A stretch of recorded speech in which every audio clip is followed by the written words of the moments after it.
जी अस्सलाम वालेकुम। उम्मीद करता हूँ कि आप सब लोग खैरियत से होंगे। सबसे रिक्वेस्ट है कि इस वीडियो को पूरी देखें। बहुत ही इम्पोर्टेंट टॉपिक में डिस्कस करने जा रहा हूँ इस वीडियो में। इम्पोर्टेंट टॉपिक ये है कि आज हम डिस्कस करेंगे जुडाइज़म, क्रिश्चियनिटी एंड इस्लाम, यानी यहूदी धर्म, ईसाई धर्म और हमारे इस्लाम धर्म में क्या फ़र्क है और क्या सिमिलरिटीज़ है, मेल क्या है, हम इसके बारे में जानेंगे। ठीक है, तो सबसे पहले एक इम्पॉर्टेंट बात मैं आपको बताना चाहूँगा। देखिए, आज दुनिया में मुसलमान, बड़ी दुख की बात है ये, और ये सच भी है कि हम मुसलमान एजुकेशन के मामले में, इल्म हासिल करने के मामले में बहुत पीछे हैं, बहुत पीछे हैं।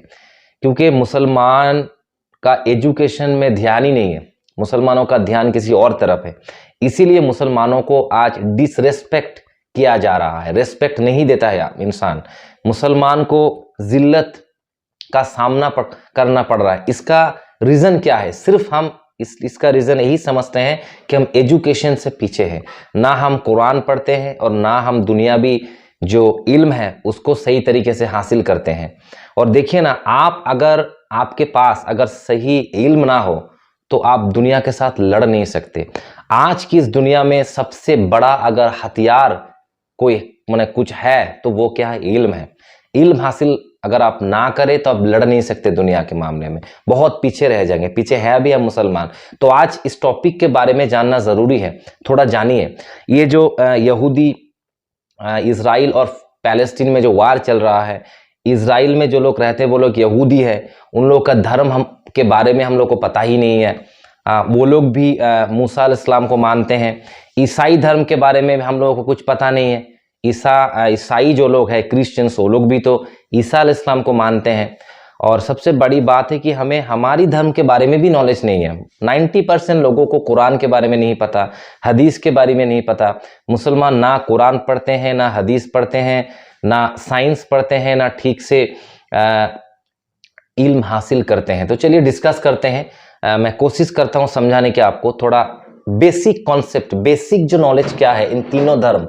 जुडाइज्म, देखें, यहूदी धर्म को इंग्लिश में जुडाइज्म कहा जाता है। क्या कहा जाता है? जुडाइज्म। मैं बोर्ड पर मैं लिख दिया हूं। जो लोग इंग्लिश, मेरे कुछ भाइयों को अगर इंग्लिश नहीं पता तो ध्यान से सुनिए, मैं समझा दे रहा हूं, ठीक है। तो जुडाइज्म कहा जाता है यहूदी धर्म को, और ईसाई धर्म को कहा जाता है क्रिश्चियनिटी, और इस्लाम तो हमें पता ही है क्योंकि हम मुसलमान हैं। तो अब पहला जो पॉइंट है वो ये हमें जानना जरूरी है कि दुनिया में यहूदी जो लोग, पहले यहूदी, उसके बाद ईसाई, फिर इस्लाम। दुनिया में मुसलमान कितने हैं, दुनिया में ईसाई कितने हैं, दुनिया में यहूदी कितने हैं, परसेंटेज कितना है, दुनिया में कितने लोग रहते हैं। तो ये जानना जरूरी है कि 1.5 करोड़, सिर्फ 1.5 करोड़, 1.5 करोड़ यहूदी पूरी दुनिया में रहते हैं। और इन 1.5 करोड़ में से 60 से 70 लाख रहते हैं इसराइल में, जो इसराइल के साथ अभी लड़ाई चल रहा है। तो इसराइल में कितने यहूदी रहते हैं? 60 से 70 लाख। 50-60 लाख यहूदी अमेरिका में रहते हैं, और बाकी 20-30 लाख पूरी दुनिया में बटे हुए हैं। तो ये है टोटल पॉपुलेशन, यानी 1.5 करोड़ यहूदी है टोटल दुनिया में। अब आते हैं ईसाई लोग कितने हैं? 240 करोड़। 240 करोड़ ईसाई पूरी दुनिया में रहते हैं। अब आते हैं हमारे मुसलमान कितने रहते हैं ना, मुसलमान 190 करोड़, 190 करोड़। सुन के थोड़ा सरप्राइज हो सकते हैं आप कि मुसलमान कितने हैं? 190 करोड़। यहूदी कितने हैं? सिर्फ 1.5 करोड़, सिर्फ 1.5 करोड़। 150 में नहीं, 150 मत समझिए, 1.5 करोड़ यानी 150 लाख। और मुसलमान हम कितने हैं दुनिया में? 190 करोड़। 100 करोड़ और 90 करोड़। फिर भी मार कौन खा रहा है दुनिया में? मुसलमान। पीछे कौन है एजुकेशन में, इल्म हासिल करने के मामले में? मुसलमान। तो आप समझ सकते कि हमारी हाल क्या है। पॉपुलेशन में हम बहुत ज्यादा है, बहुत ज्यादा। आप सुने, अब परसेंटेज कितना है दुनिया में? यहूदियों का जो परसेंटेज है वो है सिर्फ 0.02%, यानी 1% यहूदी भी दुनिया में नहीं है। 100% में 1% यहूदी भी दुनिया में नहीं है। क्रिश्चियनिटी यानी ईसाई लोग कितने हैं दुनिया में? 31%, 31% ईसाई लोग रहते हैं दुनिया में। और मुसलमान कितना है? 25%, यानी पूरी दुनिया को 4 हिस्से में अगर बांट दिया जाए तो एक हिस्सा पॉपुलेशन हमारी है, मुसलमानों का है। अब आते हैं कितने कंट्रीज है, कितने मुल्क है दुनिया में? दुनिया में तकरीबन 200 मुल्क है। उन 200 मुल्कों में कितना मुल्क यहूदियों का है, कितना मुल्क ईसाई का है, कितना मुल्क मुसलमानों का है? देखिए, सिर्फ एक मुल्क यहूदियों का है, जिसका नाम है इस्राइल, जिसके साथ पैलेस्टीन का भी वार चल रहा है, फिलिस्तीन का साथ जो जंग अभी चल रहा है। इसका मतलब दुनिया में सिर्फ एक ही मुल्क, पॉपुलेशन तो आपको बता दिया सिर्फ 1.5 करोड़, और इजराइल में 60 से 70 करोड़ 60 से 70 लाख यहूदी सिर्फ रहते हैं। एक ही मुल्क है दुनिया में, वो भी कब बना? 1948 के बाद, सिर्फ 70 साल पहले ही बना, उससे पहले कोई मुल्क ही नहीं था दुनिया में। अब आते हैं ईसाई मुल्क कितने हैं दुनिया में? 125 से ज्यादा मुल्क दुनिया में ईसाइयों का है, 125, 125।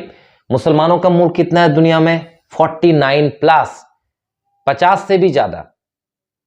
कुछ लोग 56 कहते हैं, कुछ लोग 57 कहते हैं, 57, 56, लेकिन मेन 50 आप पकड़ ले, 49, 49 मुल्क मुसलमानों का है। यहूदियों कितना है? सिर्फ एक, फिर भी मुसलमानों को मार खाना पड़ रहा है। बड़ी ताज्जुब की बात है। अब आते हैं डिस्क्रिप्शन ऑफ गॉड। ये जो हम अल्लाह बोलते हैं, रब बोलते हैं, मेरे खुदा को जो अल्लाह बोलकर पुकारते हैं, वो लोग क्या कहते हैं? वो लोग अपने रब को, अल्लाह को, खुदा को याहवे कहते हैं। यहूदी लोग क्या कहते हैं? याहवे। उन लोगों का अल्लाह का नाम, अल्लाह को, जैसे हिंदू मेरे भाई जो लोग है हमारी कंट्री में, हिंदुस्तान में, वो लोग जैसे भगवान कहते हैं, ईश्वर कहते हैं, वैसे यहूदी लोग याहवे कहते हैं। और क्रिश्चियनिटी में तो गॉड कहते हैं इंग्लिश में, ईसाई लोग तो अल्लाह को गॉड कहते हैं। अब आते हैं इस्लाम, वो तो हमें पता है कि अल्लाह कहते हैं। अब देखें, ये जो एक चीज मैं आपको सिमिलरिटी बता दूं, इन तीनों धर्मों के अंदर जो इत्तेफाक है, इत्तेफाक ये है कि ईसाई, यहूदी और हम मुसलमान तीनों का अकीदा यह है कि ईश्वर एक ही है, रब एक ही है, और मूर्ति पूजा, आइडल वर्शिपिंग इन तीनों धर्मों में गलत समझा जाता है। यानी हमारी तरह, हम जैसे समझते हैं कि मूर्ति पूजा हराम है, इसी तरह जो ईसाई है और जो यहूदी है वो लोग भी यही समझते हैं कि जी नहीं, मूर्ति पूजा हम कर नहीं सकते, ईश्वर एक ही है। हाँ, कुछ ईसाई हैं, यानी ईसाइयों में एक फिरका ऐसा है जिसको कैथोलिक क्रिश्चियंस कहा जाता है, कैथोलिक ईसाई कहा जाता है। वो कैथोलिक लोग ये मानते हैं जी कि हम जीसस क्राइस्ट, यानी यीशु ख्रिस्ट, जीसस क्राइस्ट, ईसा पैगंबर का, वो लोग थोड़ा मूर्ति या इमेज बनाते हैं, इमेज यानी बनाते हैं। बाकी सारे ईसाई हैं वो लोग ये समझते हैं जी नहीं, इमेज बनाना या मूर्ति बनाना गलत है।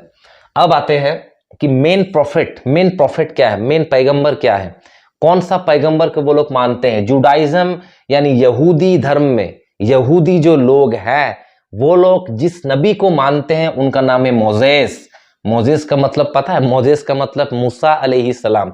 हम जिनको मूसा अलैहिस्सलाम कहते हैं, उन मूसा अलैहिस्सलाम को वो लोग मोजेस कहते हैं। यानी ये जो यहूदी लोग हैं ये लोग मूसा अलैहिस्सलाम के फॉलोअर्स हैं। अब यहूदी धर्म में कितने प्रॉफिट्स आए? जैसे हमारे इस्लाम धर्म में हम ये समझते हैं कि मेरे नबी अलैहिस्सलाम से पहले 1 लाख, कमोबेश 1,24,000 पैगंबर दुनिया में आए। तो ये लोग समझते हैं कि 48 नबी, 48 पैगंबर मोजेस यानी मूसा अलैहिस्सलाम से पहले आए, और 7 फीमेल यानी स्त्री पैगंबर, स्त्री फीमेल प्रॉफिट, फीमेल पैगंबर को भी वो लोग मानते हैं कि 7 आई थी दुनिया में। अब आते हैं क्रिश्चियनिटी में, ये लोग क्या मानते हैं? ईसाई जो लोग हैं, ईसाई धर्म को मानने वाले लोग जो है वो उन लोगों के लिए जो बेस्ट जो कैरेक्टर है, जिस पैगंबर को वो लोग मानते हैं, वो कौन है? ईसा अलैहिस्सलाम। हम लोग जिनको ईसा अलैहिस्सलाम कहते हैं, उनको वो लोग जीसस क्राइस्ट कहते हैं। क्या कहते हैं? Jesus Christ.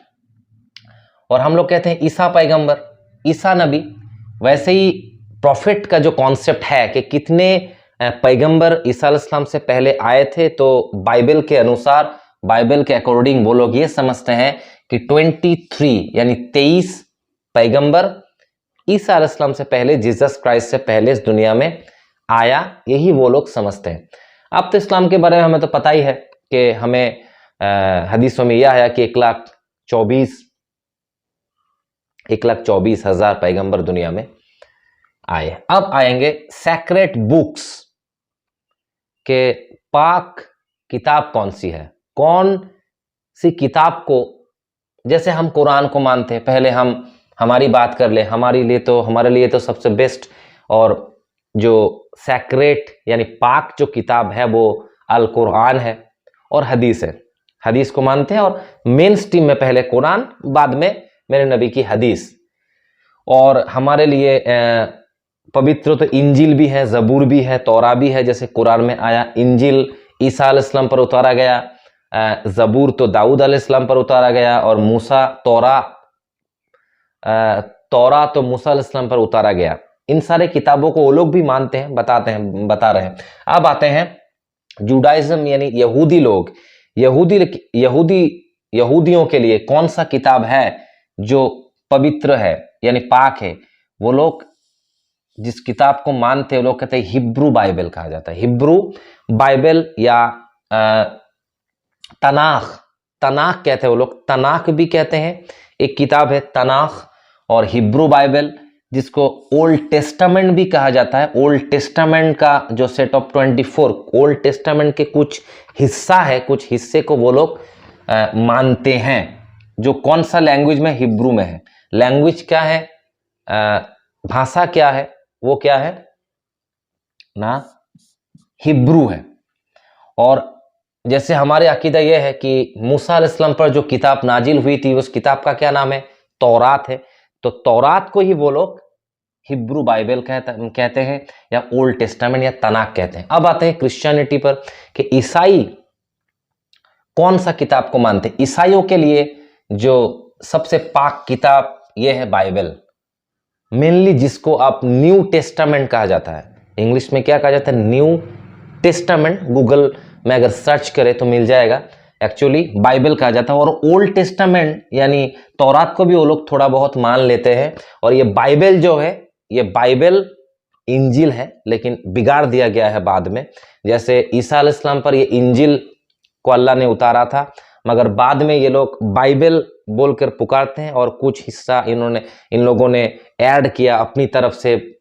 बाद में यानी बाद में इसको बिगाड़ दिया गया है, तो इंजिल ही। इसीलिए तो हमारी मुसलमानों का अकीदा यह है कि कुरान के साथ जो चीज मैच हो जाए उसको ले ले, अगर कुरान से टकरा जाए तो हम उसको नहीं लेते हैं। अब आते हैं लैंग्वेज। तो हमने बता दिया कि यहूदियों के लिए कौन सा लैंग्वेज में पढ़ते हैं किताब, हिब्रू लैंग्वेज है। और क्रिश्चियनिटी में हिब्रू प्लस ग्रीक, ईसाई लोग का जो किताब है बाइबल यानी न्यू टेस्टामेंट, तो इंग्लिश में है, जिसको बाइबल कहा जाता है। बाइबल का असल में लैंग्वेज है हिब्रू और ग्रीक। और हमारा कुरान तो अरबिक में है, अरबी लैंग्वेज में है। और हिब्रू ग्रीक भी इंपॉर्टेंस है हमारे लिए, क्योंकि तौरात, ज़बूर वो सब हिब्रू लैंग्वेज में है। अब आते हैं, अब इन तीनों धर्मों को देखिएगा, बहुत सारे लोग एब्राहमिक रिलीजियंस कहते हैं, क्योंकि इन तीनों धर्मों को एब्राहमिक रिलीजियंस क्यों कहा जाता है, इसका रीजन पहले हमें समझना चाहिए। देखें, हाँ, और एक इंपॉर्टेंट बात इससे पहले हम बता दें, हमारे लिए जैसे आदम अलैहिस्सलाम इंपॉर्टेंस है। जैसे कुरान में आया है कि दुनिया में अल्लाह ताला ने सबसे पहले आदम अलैहिस्सलाम को बनाया, फिर माँ हव्वा को बनाया, फिर जन्नत से उन लोगों को दुनिया में भेजा गया। ठीक वैसा सेम थॉट्स क्रिश्चियनिटी में भी है। क्रिश्चियनिटी यानी ईसाई, बाइबल में ईसाई जो लोग हैं वो लोग भी आदम को एडम कहते हैं। यानी बाइबल में आदम का नाम, आदम अलैहिस्सलाम का नाम एडम आया है और माँ हवा का नाम ईव आया है। एडम और ईव, और हम लोग जिसको जन्नत कहते हैं वो लोग कहते हैं पैराडाइज, इंग्लिश में हेवन, और Eden of garden of Eden कहा जाता है, जहां से हजरत एडम एंड ईव को दुनिया में जहां से भेजा गया, निकाला गया। तो सेम कहानी है, सेम लोग हैं, सिर्फ अलग अलग नाम से हम मानते हैं। वो लोग भी, उन लोगों का अकीदा भी सेम है कि दुनिया में अल्लाह रब ने, गॉड ने सबसे पहले किसको बनाया ना, एडम को बनाया और ईव को बनाया, और एडम और ईव से ही बाद में संसार चली। अब आते हैं जो ये जो फरिश्ता के बारे में अकीदा क्या है। हम जैसे जिब्रील अलैहिस्सलाम को मानते हैं कि अल्लाह और मेरे नबी के बीच में जो मीडियम है वो कौन है, जिब्रील अलैहिस्सलाम है, क्योंकि कुरान जिब्रील के द्वारा मेरे नबी पर उतारा गया। बहुत सारे बाकी जो किताबें भी हैं वो भी जिब्रील ही लेकर आए। इसी तरह ये लोग भी, जुडाइज्म हो, क्रिश्चियनिटी हो, ये लोग भी क्या कहते हैं, गैब्राइल कहते हैं। गैब्राइल, जिब्रील को गैब्राइल कहते हैं। वो लोग भी ये मानते हैं कि गैब्राइल के द्वारा ही मैसेंजर पर, नबियों पर मैसेज अल्लाह की तरफ से भेजा जाता था। अब आते थे ये तीनों धर्मों को अब्राहमिक रिलीजन क्यों कहा जाता है। इसीलिए कहा जाता है क्योंकि हजरत इब्राहिम, हमें सब पता है, हम सबको मुसलमानों के, कि हजरत इब्राहिम कौन है। हजरत इस्माइल का अब्बू जान है, यानी हजरत इब्राहिम के बेटे का नाम इस्माइल है, और जहां से कुर्बानी की शुरुआत हुई थी। अब चलते हैं, हजरत इब्राहिम दुनिया में आए तब वो साल कितना था, वो ईयर कितना था, 2150 बीसी, 2150 बीसी। बीसी का मतलब बिफोर क्राइस्ट। ये जो देखिए बीसी और एडी लिखा रहता है ना, ये बीसी का मतलब होता है बिफोर क्राइस्ट। यानी हम जो इंग्लिश जो साल है, इंग्लिश अभी कितना चल रहा है, 2023, 2023, 2023 साल का मतलब है कि 2023 साल पहले ईसा अलैहिस्सलाम दुनिया में आए थे। यानी ईसा नबी, वो लोग ये जो जेसस क्राइस्ट कहते हैं, वो लोग जेसस क्राइस्ट के बाद ही इंग्लिश डेट शुरू हुई। यानी अगर आपसे कोई सिंपल पूछे कि जेसस क्राइस्ट, ईसा पैगंबर का जन्म कब हुआ, आप सीधा बताएगा 2023। आज 2024 में आएगा तो बोलिएगा 2024। यानी जितना इंग्लिश डेट रहेगा उतना साल पहले ही उनका जन्म हुआ था। तो इसी तरह बीसी का मतलब बिफोर क्राइस्ट, यानी 2150 बीसी, यानी ईसा अलैहिस्सलाम के जन्म होने से भी 2150 साल पहले। यानी इधर 2023 और उधर 2150, टोटल ऐड कर दीजिए कितना हो जाएगा, तकरीबन 4000 प्लस 4100। 4000 साल पहले, आज से 4000 साल पहले जन्म हुआ था, हजरत इब्राहिम अलैहिस्सलाम दुनिया में आए थे। तब 2150 बीसी था, यानी ईसा अलैहिस्सलाम के 2150 साल पहले उनके दो बेटे थे, इस्माइल और इसाक, हमें पता है जैसे।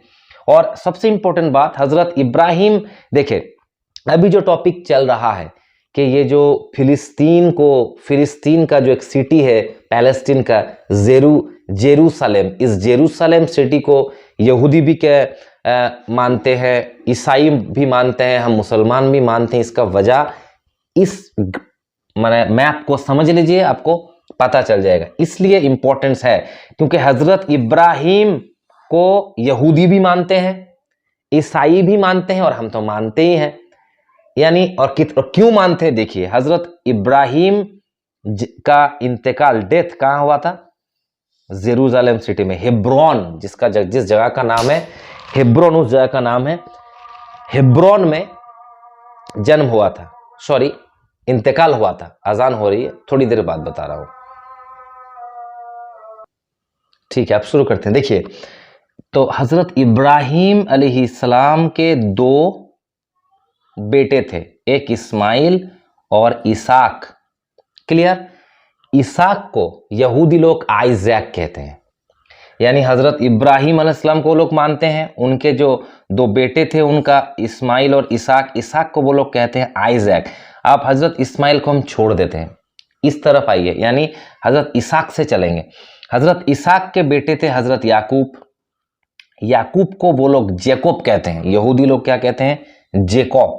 और हजरत याकूब का और एक नाम है, और एक नाम था, और एक नाम क्या है? इसराइल। और यहां से चला बनी इसराइल, जो वाकया कुरान और हदीस में है।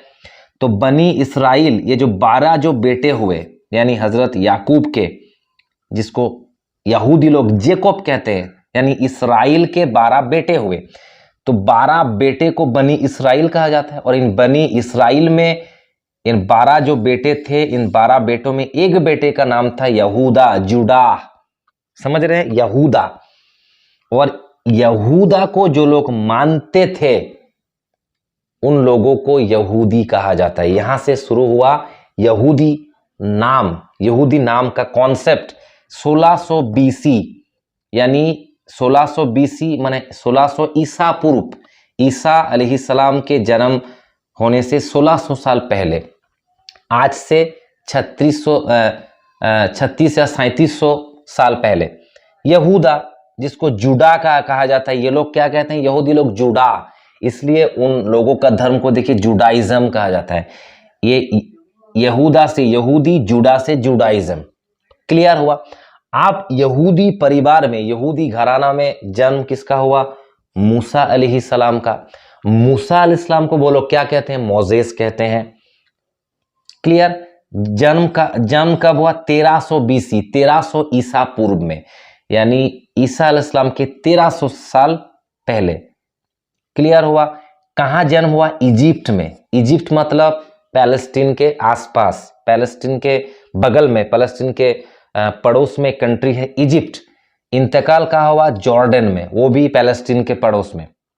अब आते हैं उसके बाद दाऊद अलैहिस्सलाम, जिसको वो लोग, जिनको डेविड कहते हैं। दाऊद को, हजरत दाऊद को ये लोग क्या कहते हैं? डेविड। जन्म या दुनिया में वो कब आए थे?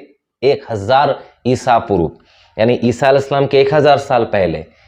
अब इन यहूदी घराना में कौन पैदा हुए? ईसा अलैहिस्सलाम। ईसा अलैहिस्सलाम कब पैदा हुए? 4 या 1 एडी, माने अब जो इंग्लिश, जो ये साल जो चल रहा है, इंग्लिश जो ये कैलेंडर चल रहा है, इसको हिसाब कर ले, जितना साल चलेगा उतना साल पहले ही ईसा अलैहिस्सलाम का जन्म हुआ था। यानी अभी तो 2023, यानी 2023 साल पहले ईसा अलैहिस्सलाम का जन्म हुआ था। तो कहाँ जन्म हुआ था? बेथलहम एक सिटी है, बेथलहम कहाँ है? वो भी पैलेस्टीन। इंतकाल कहाँ हुआ? जेरूसलम सिटी, वो भी पैलेस्टीन। यानी हजरत इब्राहिम, जिनको हम भी मानते हैं, यहूदी भी मानते हैं, और हजरत इब्राहिम को ईसाई भी मानते हैं, उनका इंतकाल कहाँ हुआ था? पैलेस्टीन। मूसा अलैहिस्सलाम का जन्म भी पैलेस्टीन के आसपास, और ईसा अलैहिस्सलाम, जिनको ईसाई लोग मानते हैं, उनका इंतकाल भी कहाँ हुआ? पैलेस्टीन। इसीलिए तीनों धर्मों के लोग पैलेस्टीन को मानते हैं। जैसे हम लोग मक्के की तरफ मुंह करके नमाज पढ़ते हैं, यहूदी लोग जेरूसलम की तरफ मुंह करके इबादत करते हैं, और ईसाई लोग भी जेरूसलम सिटी को इंपॉर्टेंस मानते हैं, क्योंकि वहां ईसा अलैहिस्सलाम का कब्र मुबारक है, वो लोग ऐसे मानते हैं। अब समझिए मेन पॉइंट। अब पहला जो बेटा है इस्माइल, वहां से चला बेटा होते होते उन घराने में नबी इस्लाम पैदा हुए 570 ईस्वी में, मक्के में। अब आप लोगों को समझ में आया कि हजरत इब्राहिम तीनों धर्मों के लोगों के लिए कैसे इंपॉर्टेंट हुए? इसलिए इंपॉर्टेंट हुए क्योंकि हजरत इब्राहिम की ही औलाद है ये बनी इसराइल, उनमें से यहूदी निकला। उन घराना में मूसा अलैहिस्सलाम निकला। मूसा अलैहिस्सलाम तो इस्लाम लेकर ही आए थे, लेकिन ये लोग तो समझते अपना धर्म लेकर आए थे, और ये लोग यहूदी ही रह गए खुद।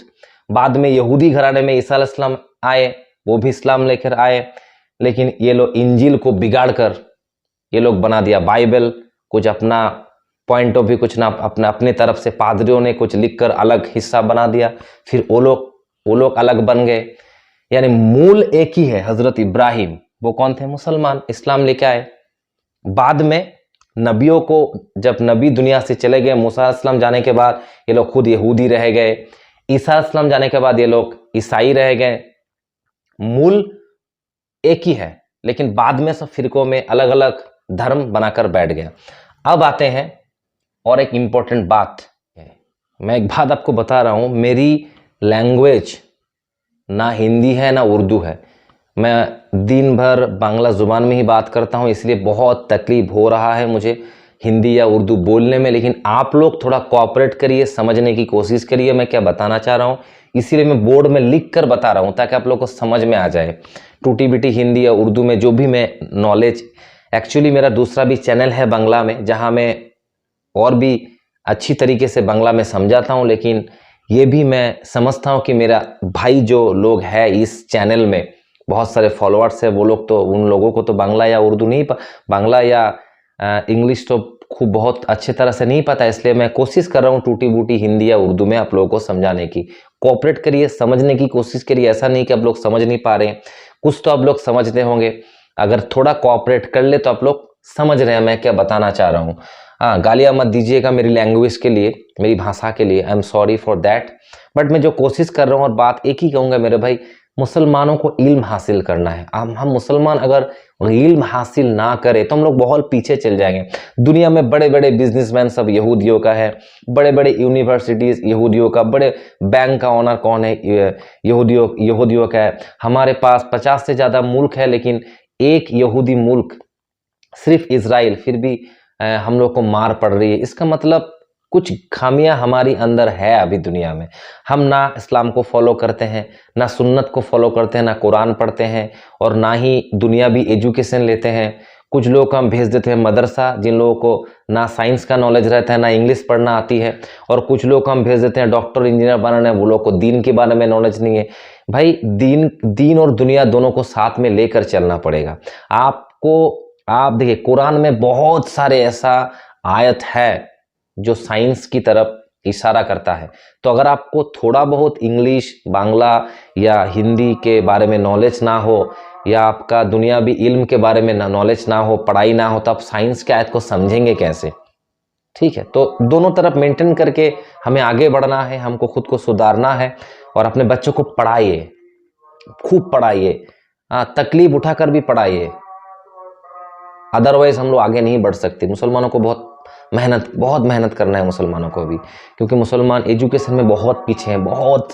हम लोग तो 50, हम लोग के पास 50 मुल्क है, लेकिन ज़्यादा से ज़्यादा मुल्क क्या है, कमज़ोर है, जिसके पास इकोनॉमिकली दे आर वीक, यानी पैसों के मामले में बहुत पीछे हैं।